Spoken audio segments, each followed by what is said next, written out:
Yes is best, but no is a perfectly acceptable answer. When I'm bringing the sales opportunity to its conclusion, I'm going to do everything in my power to close the deal. But I'm also going to do everything in my power to remove the excuses, justifications, and objections, and get a final decision with my prospect right in front of me, even if that final answer is no. One thing I talk a lot about is human nature, and especially in understanding how it works for or against us in the sales process, coming from the prospect side. We've talked about how human nature is very fickle, how prospects tend to minimize their problems, how they tend to struggle to part with their money, and on the flip side, to our benefit, they'll act in ways that are consistent with their words. Now think about how your own human nature may be working against you in the sales process. Maybe if you just wait long enough for the prospect to talk themselves into it, but hoping is pure folly. It's simply not going to happen on a consistent basis. Might it happen on a rare occasion? Perhaps. But you will never build a career as a top producer on callbacks. Here are 3 reasons I believe it's a fatal blow to your income to leave sales opportunities without a definitive answer. First of all, it's a major distraction during the calls immediately following the unresolved opportunity. Your brain will start counting phantom commissions, removing urgency and pressure on the next few calls, which could cause you to squander opportunities and leads.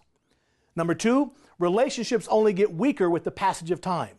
The relationship with your prospect will always be at its peak at the end of your sales presentation, and you are looking them square in the eye. The relationship never gets stronger after you leave. Never. And number 3, because once the call is over, it's over. Think about the biggest loser you know. Where does he spend his conscious thoughts? I can tell you without equivocation and with total confidence that only losers live in the past. Losers are forever angry, bitter, resentful, or hurt about something from their past. On the other hand, there are the insecure neurotics who live their lives worrying about things in the future that will probably never happen. Meanwhile, you've got the successful winners living in the present moment and focusing all of their energy and effort on capitalizing on today's opportunities and responsibilities. Why? Because that's what winners do. For those reasons, when the sales opportunity is over, let it float into your past, but don't let your consciousness go with it. Once you leave your prospect, something else will grab their attention, and someone else will most likely build a better relationship with them and earn their business. Now, that doesn't mean you shouldn't follow up. If your customer tells you to call next week, you call them next week, but you can't call with the expectation it's going to turn into a deal. You also have to let go of any fear of being disliked if you're going to be successful in sales.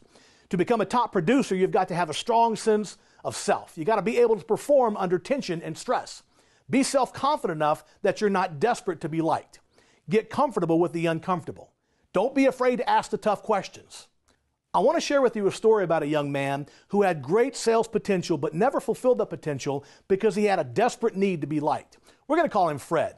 Fred came to work for me a number of years ago, and he had a great personality. He was very handsome and people loved him. The problem was that Fred played football in high school and in college, and he was the big man on campus. During the time he played football, he fell in love with the adulation he got from being the star quarterback. The problem was now he was a grown man, 27, 28 years old, and living in the real world where nobody really cared about that stuff. So Fred would go out, build amazing relationships with people, but he was afraid that someone wouldn't like him, so he wouldn't ask the tough questions. He wouldn't ask for the order. This went on for several months, and I worked with Fred trying to get him to stiffen his spine and ask for the order. But we went nowhere over several months. And I remember one morning he came into a sales meeting. He comes to me and he says, "Mr. Long, I got to tell you, I won the best lead I've ever gone on last night. I spent some time with the guy. We became great friends. I think the guy wants to adopt me. He wants to take me fishing and hunting. I mean, we had an amazing relationship." I said, "Fred, what did he buy?" He said, "Oh, well, he didn't buy anything. He's going to call me when he's ready to make a decision." I said, "Fred, we're a heating and air conditioning company, right?" He goes, "Yeah." I said, "The guy called our company because he wants a heater and air conditioner, right?" "Yeah." "You know we do heating and air conditioning, right?" He's like, "Yeah, but he didn't want to do anything right now." I said, poor Fred. You're going to have some skinny kids because you just can't ask for the order." So I told Fred, I said, "Fred, I want you to pick up the phone and I want you to call that customer right now." Fred says, "Well, no, you're supposed to call me." I said, "Don't worry. I'm not going to have you do anything crazy like ask him for the order. Just call him and see if he has any questions." Now, keep in mind, this was 12 hours later. This was from a sales call the night before, and this is 8 o'clock the next morning. So Fred gets the deal sheet. He calls the guy and says, "Hey, Mr. Customer, I just thought I'd call and see if you had any more questions." You know what the old guy said? He said, "Which one are you?" You see, to be successful in sales, you have to be liked. But if you have a desperate need to be liked, you'll never ask the tough questions. You'll never be able to ask for the order. And if you can't ask for the order, like Zig Ziglar said, you're going to have skinny kids. So don't be desperate for people to like you. Don't be afraid. You got to spend 90% of your time and energy serving and only 10% closing. It's kind of the opposite of traditional sales. You got to lay the groundwork in the early stages of the sales process and be willing to extend yourself emotionally and professionally to your customers. Closing will become a natural part of the conversation if you do this. Now, you may have to ask a few times. Human nature says we don't like to part with our money. And given the choice of spending money today or next Tuesday, we're always going to choose next Tuesday. So you've got to stay focused on the process of selling and don't get too emotionally invested in the outcome of the closing. You can't focus on creating one thing and accidentally create something else. I believe this statement with all of my heart. You see, you have 100% control over the process, building relationships, trust, and solving problems.